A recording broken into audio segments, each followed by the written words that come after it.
هحاول بقى ان انا اهرسه كويس عشان ايه ما يبقاش فيه تكتلات، وهقلبه مع البصل عشان البصل والجزر ياخد طعمه اهو زي ما انتم شايفين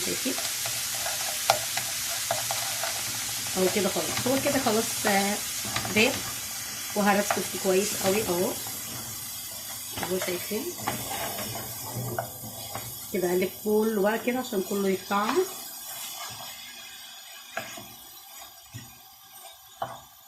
هعمل ايه؟ خلاص انا كده حطيت الجزر وحطيت قالب مكعب المرقه والبصل والفلفل اهو، وهنزل بجميع بهاراتي. يا بهاراتي يا بهاراتي. بصوا يا جماعه كده ما فاضلش معايا الا القرفه والملح ماشي، ودول هحطهم بعد، والطماطم هحطهم بعد ما احط بقى اللحمه. بصوا بقى شكل الوصفات بقى مع البهارات بقى شكله عامل ازاي. شكل البصل بالجزر بصوا اهو كأنه في لحمه، وهو والله هو لسه ما اتحطش في اللحمه اهو. شويه كده تشرب من بعضها كده، كمان تنزل اللحمه عليهم تقوم واخده صدمتها ببهاراتها ببصلها بجزرها بكل حاجه معاها اهو. جميله كده كده. هنزل بقى ايه؟ هنزل باللحمه. اللحمه اهي نقلبها بقى كويس فيها اهو يا جماعه، ومش هطول عليكم، هقلبها وبعد كده هجيلكوا تاني. وبكده خلاص يا جماعه انا هحط اهو القرفه اهي. بصوا شكل الوصفات بقى شكله ازاي اهو. هرشرش القرفه اهو كلها، هي مش كتير قوي، وهقلب. القرفه دي بتديها ريحه جامده قوي، بتديها طعم حلو يا جماعه. شايفين شكل الوصفات اهو كده. انا قلبت كل القرفه اهي معاهم. ما اقولكمش الجزر مخليها طعمها حلو. الطريقه دي اقتصاديه قوي.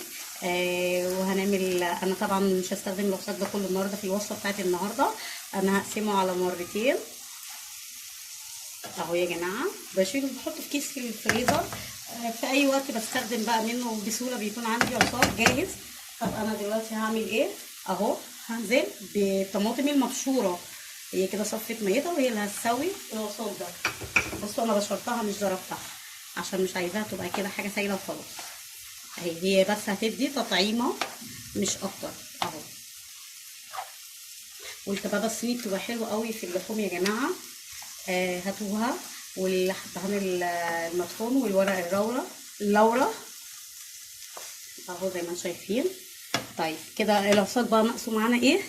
الحاجه الوحيده اللي لسه ما حطيتهاش هي الملح، عشان ما رضيتش احطه في البدايه عشان ما ياخرليش التسويه اهو. شايفين كده؟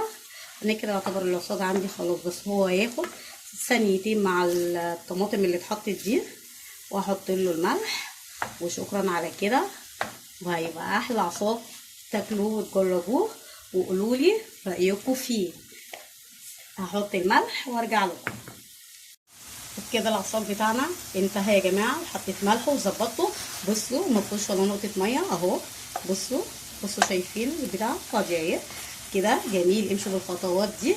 واللحمه شربت من توابلها ومن بصلها وجزرها وبقت 100 تنفع لاي حشوه. جربوها واكتبوا لي في الكومنتات. يلا بينا هنشوف هنعمل ايه. وبكده يا جماعه ادي شكل اللحمه بعد ما اتعصرت. بصوا شكلها، بصوا الطريقه دي جميله قوي، جربوها. ودي كانت النهارده الوصفه بتاعتنا النهارده، ويا رب تعجبكم، يا رب تنور رضاكم. جربوها بالمنظر ده هتعجبكم قوي قوي قوي. بس شايفين؟ اقرب لكم الطبق، شايفين؟ والطماطمايه وقعت. يا رب تكون الوصفة عجبتكم، وانتظرونا في فيديو جديد.